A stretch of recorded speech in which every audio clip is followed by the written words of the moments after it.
here. Good. All right, so welcome everybody.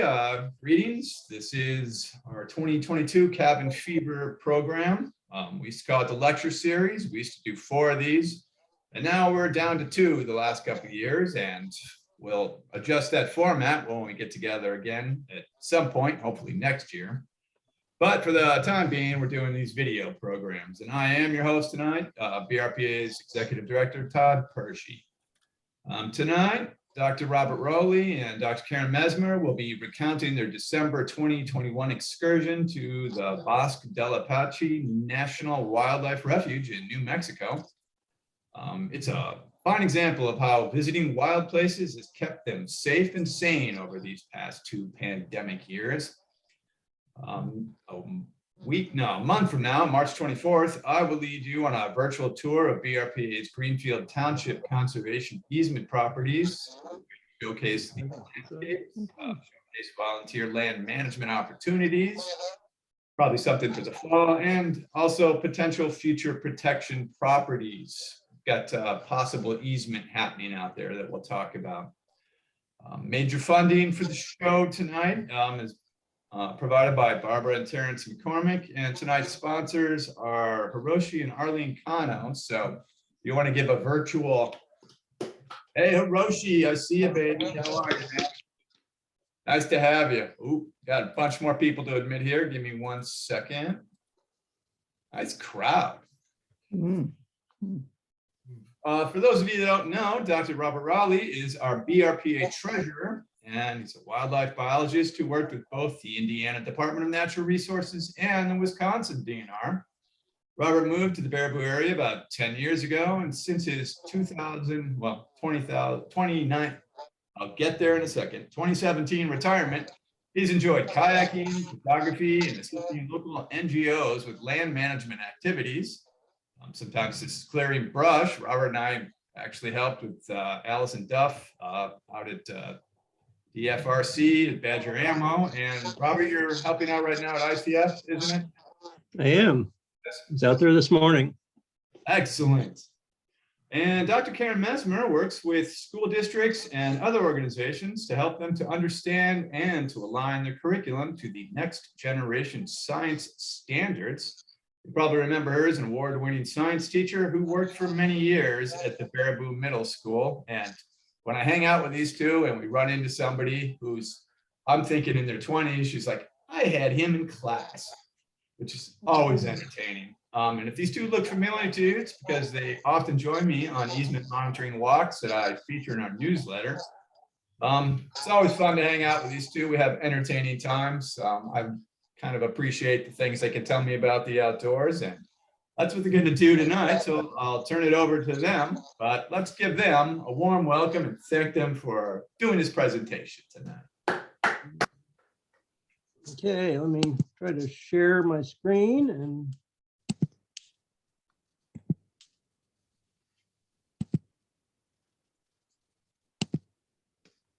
get the slideshow started up.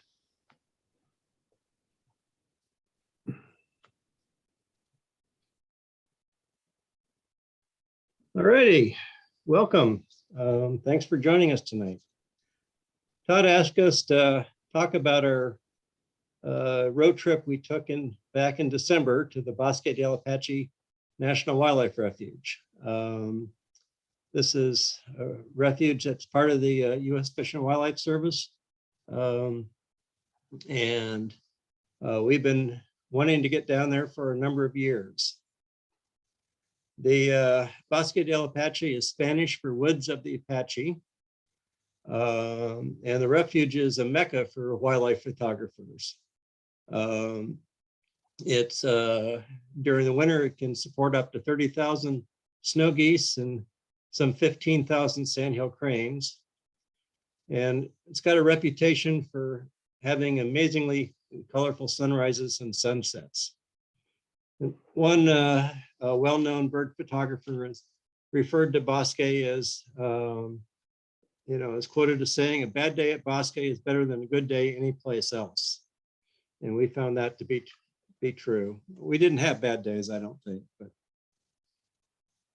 The refuge was established in 1939 by executive order of Franklin Roosevelt, and it protects some 57,000 acres of habitat. It's an important wintering area and stopover area for migrating waterfowl. It's in the floodplain of the Rio Grande River, in the Rio Grande Valley between two mountain ranges. It's up in the high desert. It's got an elevation of about 4,500 feet. And being in the high desert, it can get cold in the wintertime. It's often has temperatures down to 15 degrees. I think the coldest we encountered was one morning when it was 19 degrees. The refuge is open from 1 hour before sunrise to 1 hour after sunset. Well, there isn't actually a gate. There is sort of a guardhouse on the road where they do collect an entrance fee. That's $5 a day, or you can also get a $15 annual pass. They do honor other federal passes. And we happen to have the lifetime senior pass, which is available if you're 62 years of age or over. And we think it's the best deal ever. Now the price is like $80 for lifetime. It gets you into national parks and national wildlife refuges and other federal facilities. So the refuge is in central New Mexico. It's about an hour south of Albuquerque. Our home base of operation was the town of Socorro. And it's a moderate sized town, about 9,000 people. We were staying there a total of parts of 5 days. We had 4 morning and 4 evening photo shoots. But Socorro's a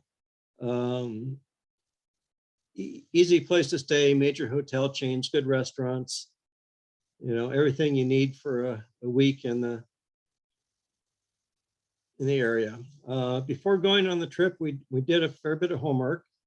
We bought the book, A Birder's Guide to Bosque, as well as getting literature from some of our friends who had visited in previous years. We also downloaded a bird checklist from eBird, as well as a map of the refuge so we could find our way around. And we gave a fair bit of thought as to when to visit. So the wintering birds, start arriving in early October and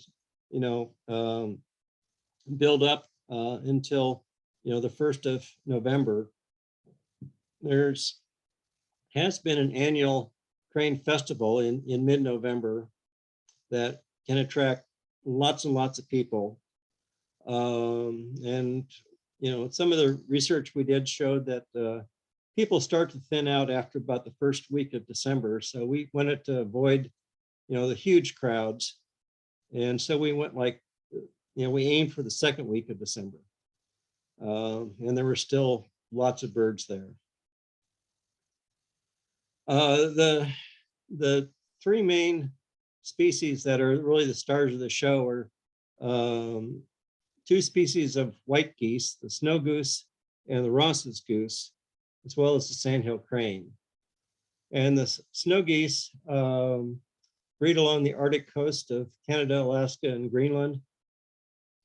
And they winter along the east and west coast of the US, as well as southern portions of the US and into Mexico. The population of snow geese is around 10 million birds, and the population has been increasing over the last several decades. The Ross's goose looks like a snow goose, but is about 40% smaller and a slightly different shaped bill. It has a similar breeding range and tends to winter in New Mexico, Texas, Pacific or the Central Valley of California. There's about 2 million snow geese, and their population is also increasing. And it's believed that the warming Arctic has been one of the factors contributing to their population growth. The other star of the show are the sandhill cranes, and the cranes that visit Bosque are mostly part of the Rocky Mountain population of greater sandhill cranes that breed up in Idaho, Montana, Utah, Wyoming, Colorado. And there's about 22,000 birds in that population. There's also a few lesser sandhill cranes. There are smaller subspecies that are, part of the mid-continent population that also visit Bosque. So photographers really like the sunrises at Bosque. And at sunrise, you can have thousands of geese and cranes that roost on the ponds at night. They use the ponds because it provides protection from predators. It's harder for a coyote to sneak up on them if they're actually standing out or floating in the water. But at sunrise, the geese tend to leave the ponds en masse and head out to the fields to forage. The cranes tend to sleep in a little bit longer and tend to leave in smaller groups. And, the photographers are really trying to capture the cranes or the geese leaving all at once in what they refer to as a blast off. So the first day, we set our alarm clock for 4:30 and got to the refuge about an hour before sunrise when it was officially open, and found that we were almost late. There was quite a few photographers already lined up, and we sort of ended up on the end of the line. But we still had a great morning. And subsequent days, we set the alarm for a half hour earlier at 4 and got to the refuge a little before official opening time. And actually, I think a few days we were the first ones there. But, as it slowly gets light, the sun lights up the clouds and gets some amazingly beautiful skies and the colors on the water against the birds. So the birds can do a fair bit of milling around before sunrise. Sometimes if an eagle flies over, a lot of birds will get up and mill around and then come back down. There was one morning that, after we were set up, another photographer showed up and sort of looked around and says, "Oh, there's not very many birds here."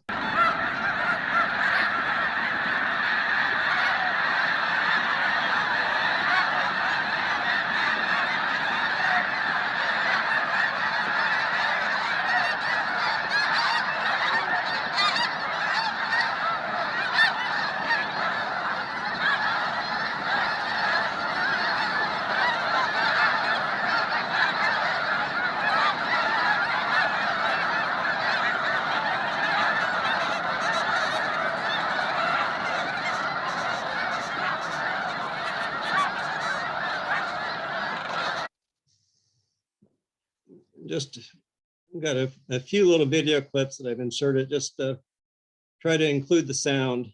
Hopefully that comes over.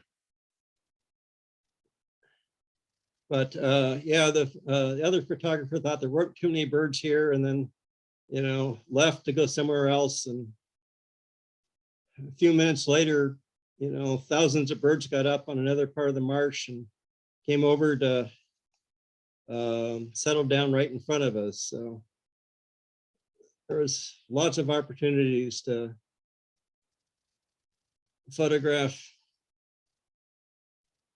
the birds as they were moving around against the colorful sunrise. Cranes sleeping in a little bit longer.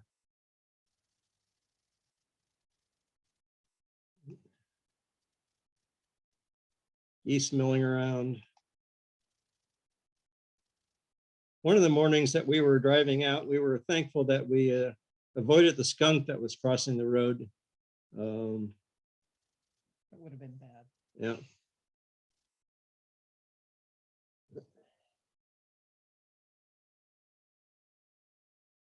Cranes are starting to wake up. Cranes are starting to head out. These are Ross's geese. They're just a little bit smaller and a little bit different shaped bill. But cranes heading out, or the geese heading out.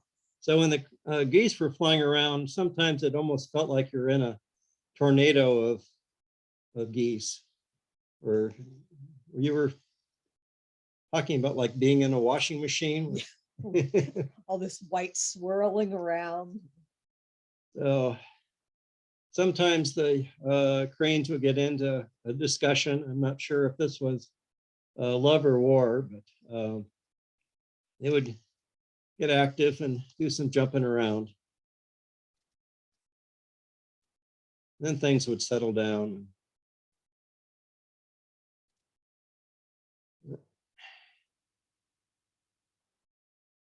But after a couple hours, most of the birds have left the morning pond and headed out to the field, and it was time to, switch to other activities.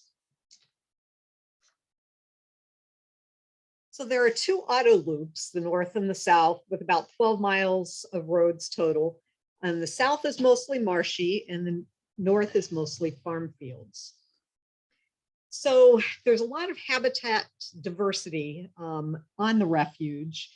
The refuge supports a variety of habitats, including riparian forests, the banks of rivers, seasonal wetlands, semi-permeable permanent wetlands, semi-permanent marshes, meadow and savanna, cropland, and Chihuahuan desert. So there's lots of different habitat here. And there's lots of different ways to manage all those different habitats. Some of the same kinds of things that we do here with the prescribed burns, exotic plant control, and we'll talk a little bit more about moist soil management in a little bit, but also they manage the farming and then the water level manipulation. So this is the valley of the Rio Grande. And when European settlers came out here, they wanted to farm this area. And so the Rio Grande kept flooding. So they put in all kinds of controls to keep it from flooding. And then once it became a refuge, they started to do other things to make it so that it would attract wildlife. So they use gates and dams to flood and drain certain wetlands on a seasonal schedule. And they try to mimic the historical Rio Grande floods. They do rotational management to provide a variety of habitats. And then they lower the water levels in marshes, and that creates moist fields and promotes growth of native marsh plants. And then the fields are flooded in the fall so the ducks can feed on the submerged plants. So there's a lot of things going on in the refuge to make this all these diverse habitats for all the critters that come here. Cropland management, they plant the fields with corn, and that's to provide food for the geese and the cranes. And in years when there are successful corn crops, there's lots of geese and cranes. And this year wasn't not the best year for corn crops. So during the day, we didn't have quite as many geese and cranes as there would have been in other years. Yeah, they said that the monsoon rains that came in July or August ended up flooding out the corn. So there wasn't as much food on the refuge as they would have liked. And they like to have the crops on the refuge because then that minimizes the impacts on area farmers because the birds stay on the refuge and don't go eat the farmers' crops. So we spent the midday cruising around watching for birds and other wildlife. And I'll just go through some of the diversity of wildlife we saw. This is the bald eagle on the eagle tree. So this is right in the middle of the morning marsh and the morning pond. And so photographers that come to Bosque, all of them have pictures of this tree. And just to be clear, these are not my pictures. These are Robert's pictures. I sit and enjoy and try and be in the moment every once in a while, have my phone out and take a picture or two, but all of these are Robert's. He did all the work to put them in this form. I just sit back and enjoy. And then we saw great blue heron. This particular one happened to be right by a sign that said great blue heron, so it was in an appropriate spot. You must have paid it well with fish.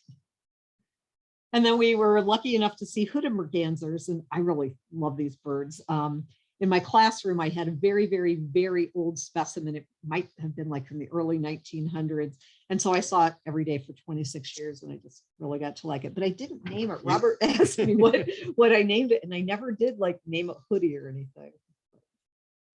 So we took a hike and went up in elevation a little bit. And so we were able to see some of the different habitats with our bird's eye view.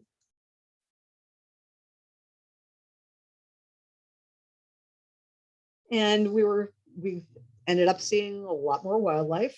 Red-tailed hawks were very prominent. And northern flicker, which we actually saw here at our house yesterday. That was kind of surprising. We weren't expecting to see a flicker in the winter, but we don't see them very often in winter. It was out at our feeder.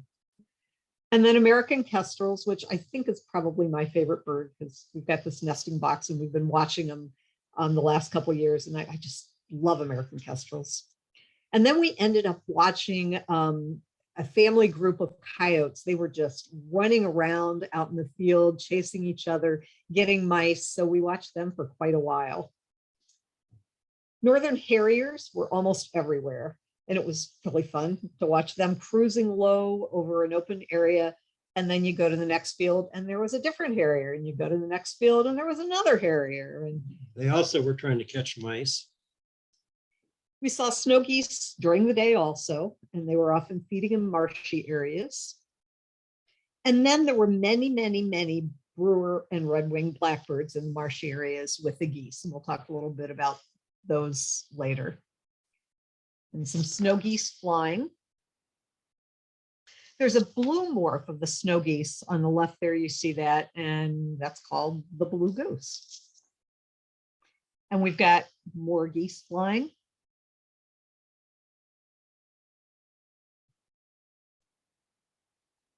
And it's just fun watching them come into land, how their wings bend back and forward, and yeah. And then we saw some cranes in the marshes and the fields during the day. And at least one had a band, and Robert tried to see if he could figure out the numbers on it, but he only got like 3 of them. So we like to report bird bands if we see them. And seeing a western meadowlark was a treat. And did I mention there were many, many, many, many blackbirds? I really like northern shovelers. They put their big beak in the water and they move around in a circle like this. They stir up the area and then they catch food with the strainers on their beaks. And it's really fun to watch them. You can see the mud on their face there. And there were American coots and quite a few northern pintails. I think pintails are elegant looking ducks. Yes, yes, the black and the white on them. Almost looks like a tuxedo. Yep. And this is a ring-necked duck. It's not a ring-billed, even though it does have a white ring around its bill. Very yellow eyes. And the redheads had these orange eyes, and the redheads.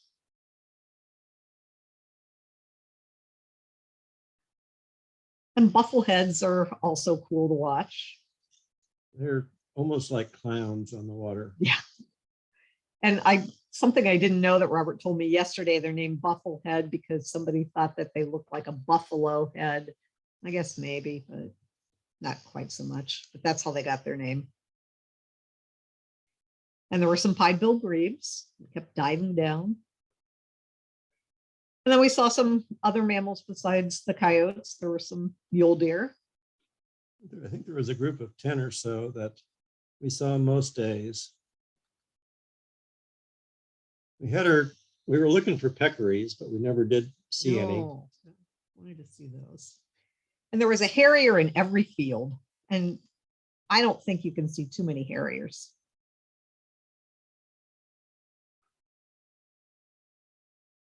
Harriers have always sort of been a challenge for me to photograph, and because they move so fast and so erratically. But here I was able to get some keepers. And there were more snow geese during the day. Lots of snow geese. Sometimes a wall of white. And red-tailed hawks, quite a few of those. A new bird for me was the Say's phoebe.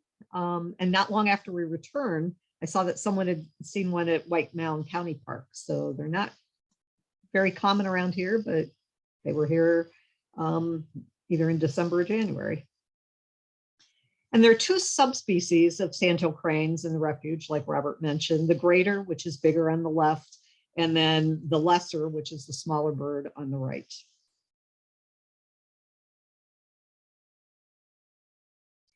And the visitor center had a display of desert plants that attracted a variety of birds. And there were also some feeders. So we saw brewer's sparrows, which was also a new bird for me. And Gamble's quail. And white-winged doves. And white-crowned sparrows.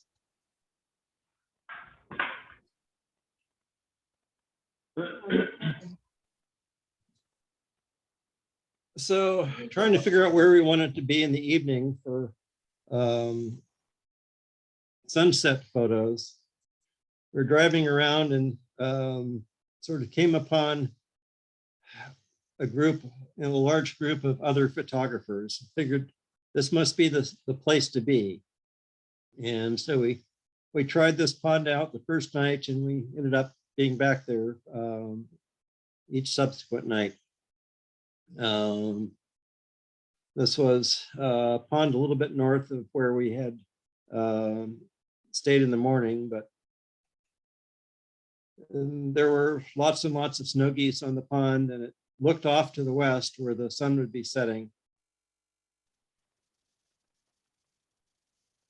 And if you're trying to be a bird photographer, the ideal situation is the sun at your back and the wind at your back, because birds like to fly into the wind. So you want the birds to be flying toward you and not away from you. And if you have the wind at your back, they're likely to be flying toward you. So you can get good light on them and have the birds coming toward you. And this provided lots of opportunities to work on birds in flight photography. And there were times it sort of felt like we were set up at the end of a runway with birds taking off and landing along the runway, coming right at us. But,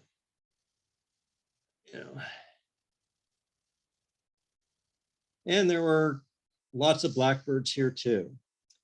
So these are called murmurations. They're when birds, especially blackbirds, you may have heard of them with starlings, fly in swooping coordinated patterns through the sky. And then they happen near common roosting areas. You wonder how they don't bump into each other. And scientists have found that these birds pay close attention to 7 neighbors, and that allows them to avoid collisions. And they probably do this behavior to avoid predators such as kestrels and peregrine falcons, since those predators find it hard to focus on one bird and target it and go get it. So the flock kind of mesmerizes them. And it almost made us dizzy watching it back and forth and up and down and around. They were just fun to watch too. Yeah, there were a couple times I was able to pick out a kestrel that was trying to get at the flock. And a little video segment here just to give you a little bit more of a sense.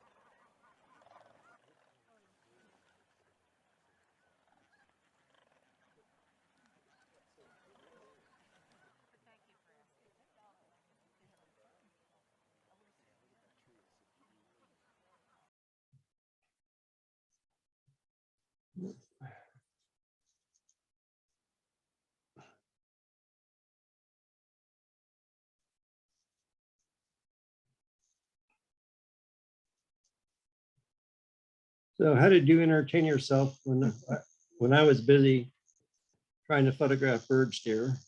Well, most of the time I just sat there and watched in amazement and just was totally entranced with what was going on. But Robert and I sometimes help ICF with the crane count in the fall, sitting there and you're trying to count how many birds come in. So one evening I decided I was going to count, and you know, they were coming in a few at a time at first, and that was easy. I could count individually, and then after a while I had to count by fives, and then after a while there were so many I was counting by 20s, and I got up to 4,530 before it got too dark to pick out what was what, and they were still coming in. But yeah, that was just one evening, over 4,500 birds, just sandhills. I did not try and count the geese or the blackbirds or any of the ducks. So. But there was lots of opportunity to practice birds in flight photography. And in addition to, you know, capturing close-ups of the birds, often wanted to get birds against the bigger landscape or a birdscape photos, put them in sort of a context. And here, one of the things that makes Bosque so special is that the birds really don't care if you're there. We weren't in blinds. We could just set up, you know, chairs along the edge of the marsh, and the only thing separating you from the birds was a line of orange cones. And there was occasional signs saying closed area. But here, I think the three cranes are about 20 yards in front of Karen, and this is looking down the barrel of one of my lenses, and with that you could get, you know, good close-ups of birds fairly nearby, as well as coming in. Trying to capture the landing sequence is always sort of interesting. And then I think these guys were in a little bit of a discussion when somebody landed a little too close.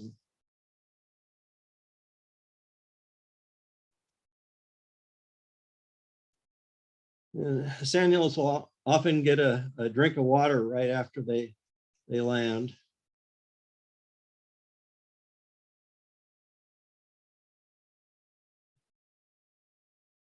Putting on the brakes just before touchdown.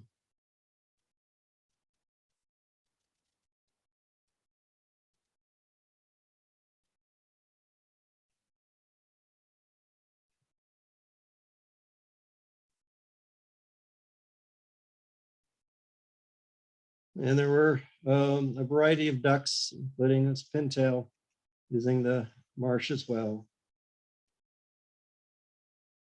Another discussion going on.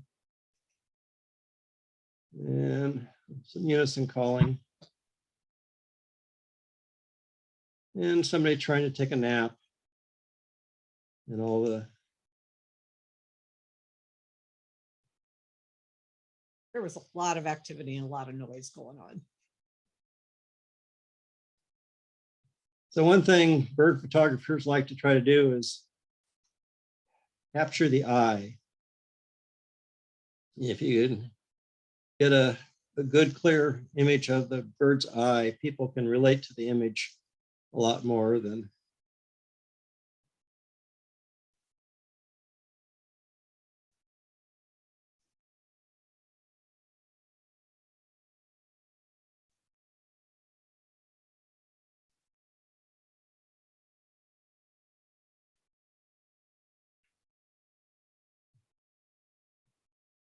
So there was one night when we were out watching that there was this big dust storm, and the wind was just blowing and there was dust over everything. But it was still worth being out in that. And there were days when it was really cold in the morning where I had like 5 layers on the top and 3 on the bottom. And did we say something about there being lots and lots of Blackbirds. There were lots of blackbirds, and you wondered how the cranes and the geese missed them Could fly sometimes. through the wall of blackbirds. Yeah.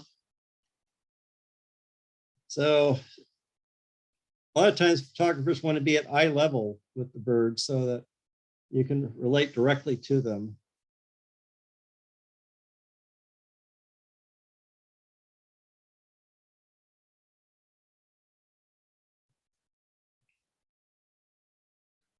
I'm in for a landing.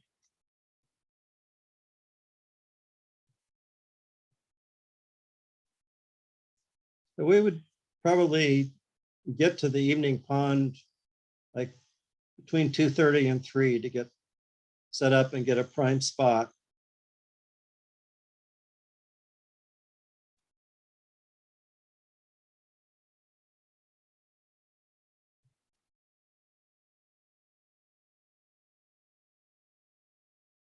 A little bit of dancing going on.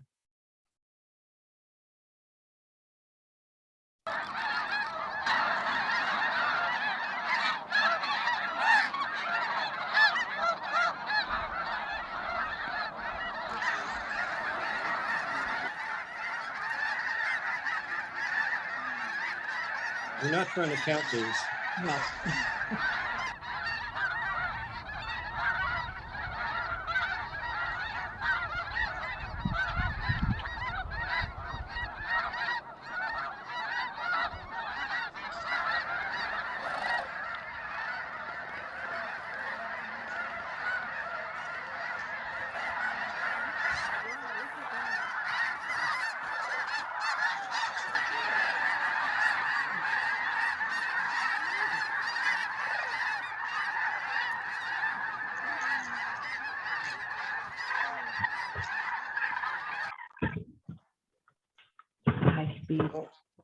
And then as the afternoon got later and the sun got lower, the interest of the photographers tends to get more and more excited as the colors start to intensify. The light gets lower and you get, a warm glow on the birds. And as it gets a bit darker, you can start playing with artistic images that try to capture the movement of the wings. And the colors get more and more brilliant into pinks and purples and oranges. Rains against the setting sun. And then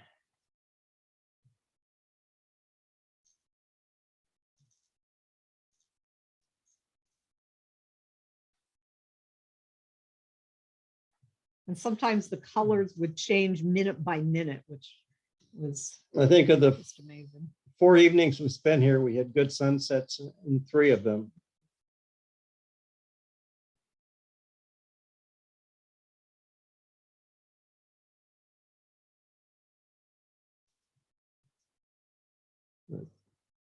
Brilliant colors.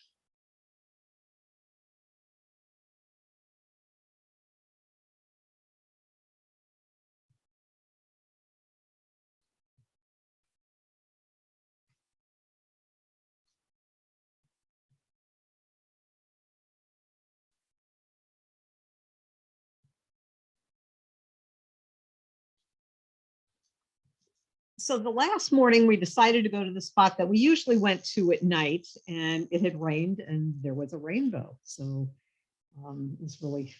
And we didn't think there would be a good sunrise this morning with all the clouds in the forecast for rain. We did get to see the rainbow.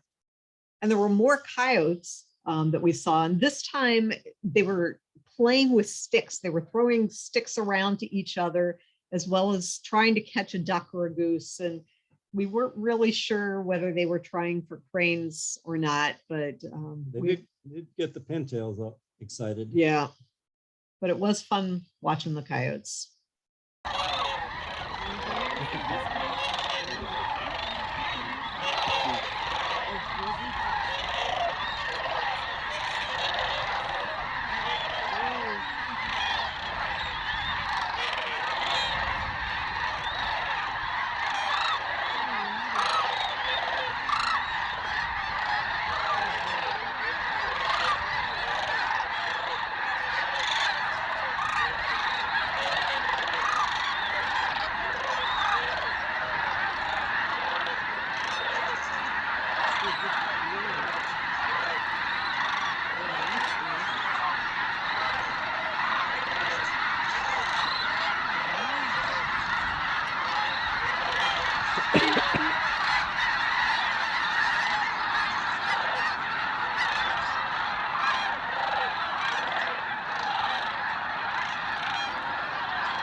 So this little video segment was when about, I don't know, 10 or 20,000 snow geese got up on another part of the refuge and came over to our pond to settle down. And it almost felt like we were in a tornado of geese. So we watched the cranes and the geese. And then we drove about 25 miles north of Socorro to a state wildlife management area called the Bernardo Wildlife Area.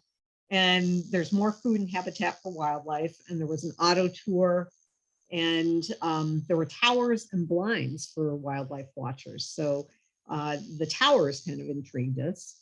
So Robert was able to get some photos here of cranes at eye level from these towers.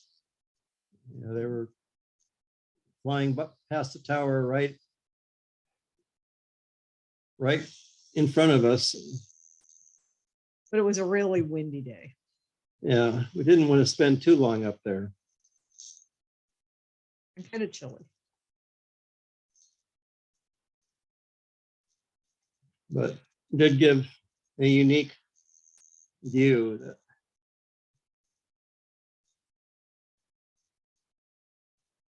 So after 5 days in New Mexico, we started our way home.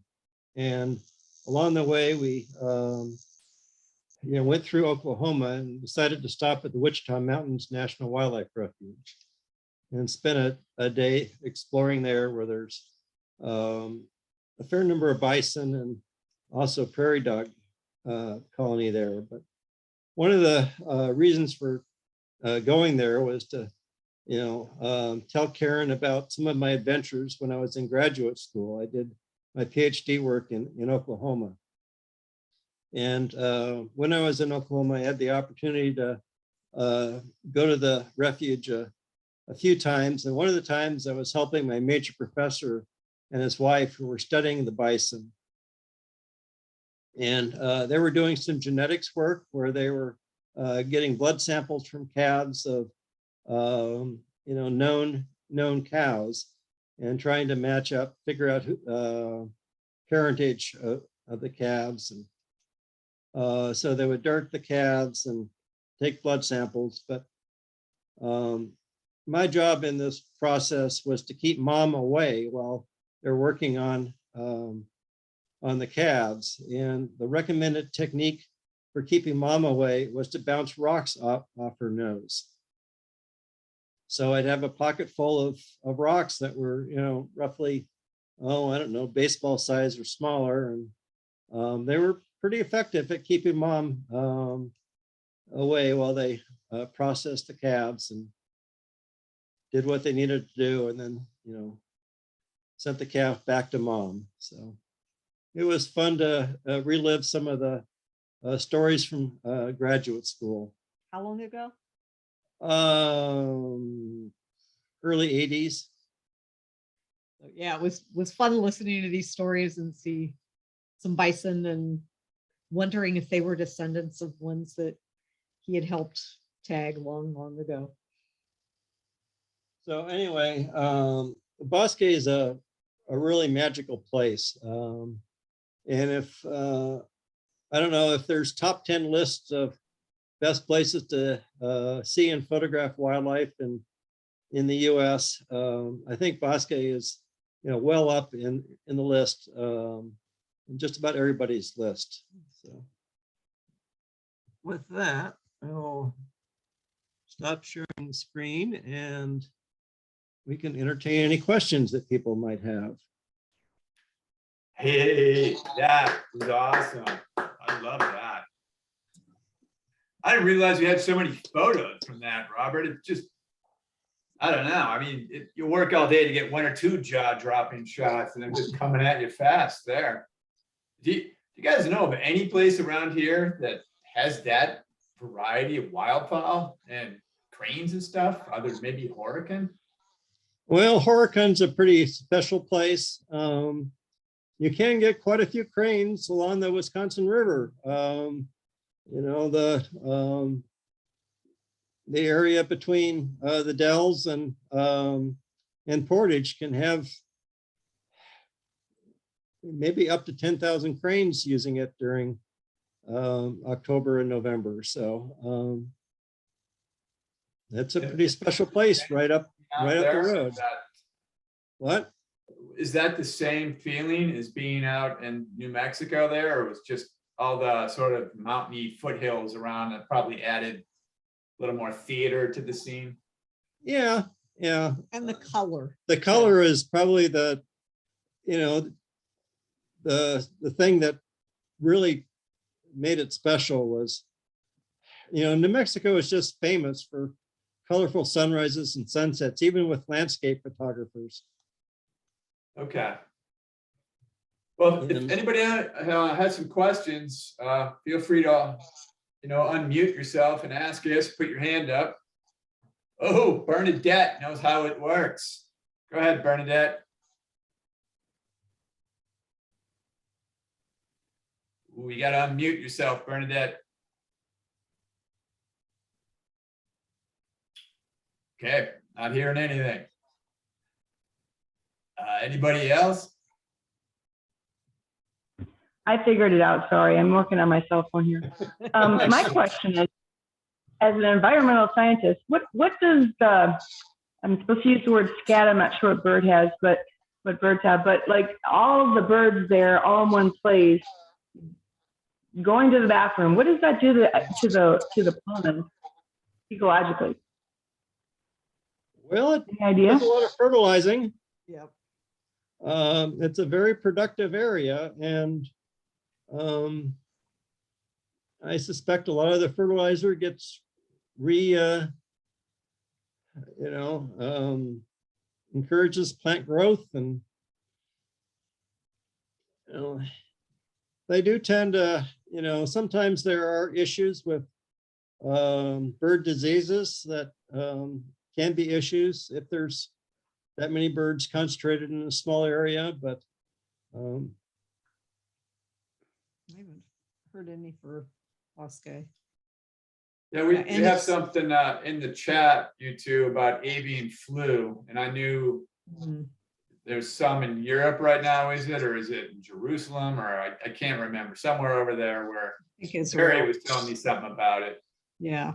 They well, were talking there's, about high concentration of birds being a problem sometimes. These small Yeah. areas. I think there's some bird flu coming into, affecting some of the poultry producers in the US already. So see Barry's hands up. Yeah, Barry, maybe you can fill us in on that. Sure, I'd be happy to, but I won't stay on this too long. Tune in for my ICF webinar in about May on the topic. But yeah, it's bird flu is around at least in 10 states now. I think it's as close as Indiana and Kentucky. So we know it's here. The question is it going to cause a problem for wildlife species? And yes, there was a big die-off of common cranes in Israel back in December. And so we are concerned about places like Bosque and other refuges where sandhill cranes in particular are concentrating, like Wheeler National Wildlife Refuge in northern Alabama, and other places like that.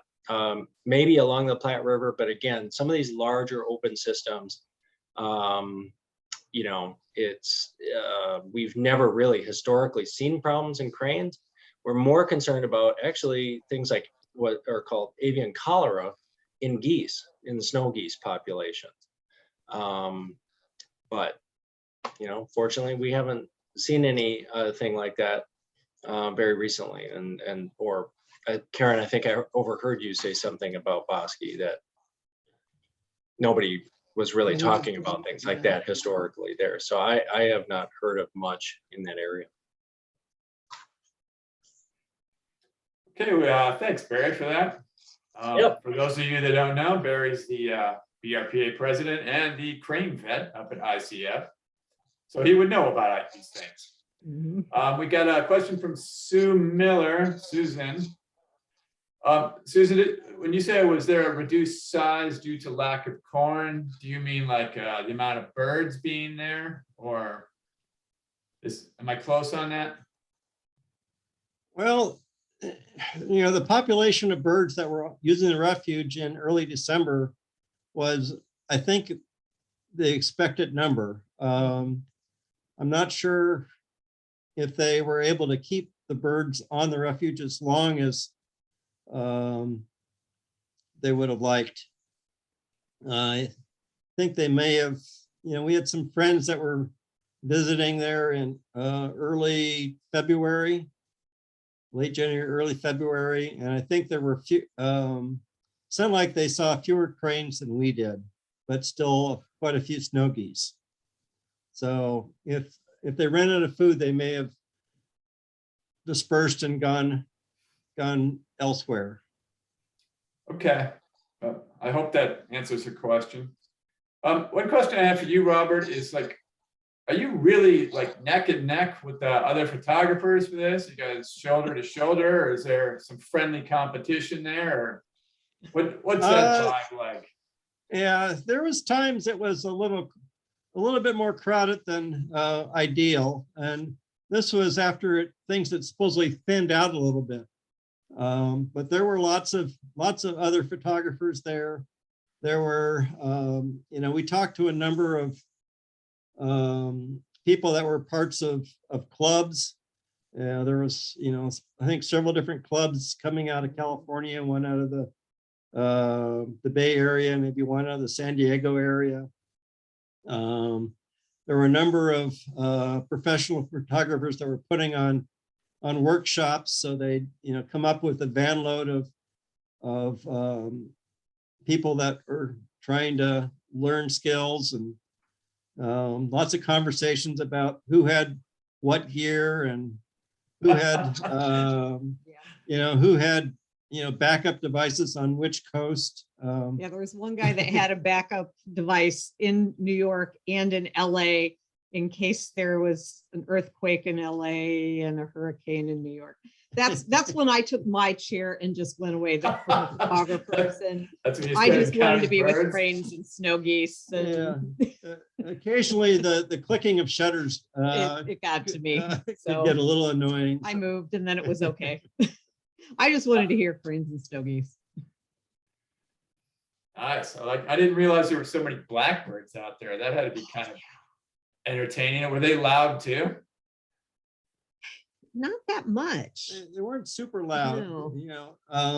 They were often at a bit of a distance, but really the real volume of birds was the noises that the snow geese made. And so, you know, other places like Horicon, I know they hunt some of these birds. So aren't these birds hunted on the way down? And, you know, do they sense they're safe there? Or are they still wary there? You mentioned you could get real close to them. I think, you know, the refuge has been there a long time, and I don't know, the birds just seem to feel safe there. They were not at all concerned with Crowds of people. yeah. Yeah, okay. I know the, Rocky Mountain population of cranes is hunted to a small extent, but it's a So- well-managed, sustainable hunt. Yeah, okay. Not that we're advocating for that in Wisconsin. Anybody else got any questions out there? Or comments? Comments would be lovely. Anything you want to say? Can I just say that was an amazing way to spend an hour. I just loved your pictures. That was awesome. And I thank you so much for enjoying this beauty on this winter night here. Thank you for joining us. Yeah, we're happy to share. Thank Again, you. he did all the work of putting everything together. I just sat and watched. Yeah, that was Well, awesome. I counted. You kept him 4,500 company. That's good. Hey, Janet, did a you lot got of- anything you wanted to say? I was just agreeing. Beautiful, beautiful photos. Thanks. Yeah, I bet Thank you'd you like to very paint a few much. of those, wouldn't you? I've been there once in my life and I love that place. And I've been to Wichita Mountains too. And it was wonderful to see you add that on there. Thank you. Mhm. Well, Yeah, Todd had asked for, some anecdotes from our trips down and back, and I thought a little bit of adventure in grad school was a nice story to add in. Let's see, in the chat, you got some nice comments about the photographs. So, Robert, do some of those guys, well, I'm sure there's women there too, are they sending them off to the top birding magazines for the covers and all that stuff, or did you get any hear about any of that going on? Yeah, I'm not really sure what people are doing with their photographers. I'm sure some of the pros try to sell them. Seems like a lot of pros try to make money by putting on workshops. Yeah, you thinking about doing that locally now? Not really. All right, I was gonna say, it's probably more fun to find a quiet spot in that place when nobody was around to see a few things. So did you happen to see any short-eared owls floating around there in dawn or dusk? Right where the hairy there? We might have had an owl or two fly across the road when we were driving in it before sunrise or after sunset, but I don't think we could actually identify what kind of owls they were. Okay, well, those short-eared owls are pretty cool. You can probably figure that out. Yeah, we're lucky to find some down by Lone Rock a couple winters ago. Yeah, short-eared. pretty entertaining, aren't they? Yeah. We got a question here from Renee. For someone probably says new to the area around the Dells, what's the top places to go that you would recommend around the Dells? Well, the Aldo Leopold Foundation does have some crane viewing opportunities. I think they have a couple blinds that so I would check out their crane viewing opportunities. We've seen like 3,000 or 4,000 coming in there from those blinds. So Yeah, and you could get whooping cranes there. That's a Mhm. possibility too in the fall, Yeah. which is pretty sweet. Probably coyotes too. but even just during the day in the fall, if you go east of Baraboo in the fields, you'll see thousands and thousands of cranes out there, just which is just fun to drive up and down and see them there. Yeah, and I suppose, from the Dells, you could get down to Devil's Lake too, to check out some of the ducks in the spring when the water melts, or are there any other decent wetlands around here, do you think? On the other side of the river where we go sometimes, county, what's the, Is it County Right. T? No. Or near Lewiston, On the other side, on the eastern side of the Wisconsin River, right near Lewiston is another good place to go look for cranes, to go down in the wetlands there, and you can get a bunch coming in at night in the fall. Okay.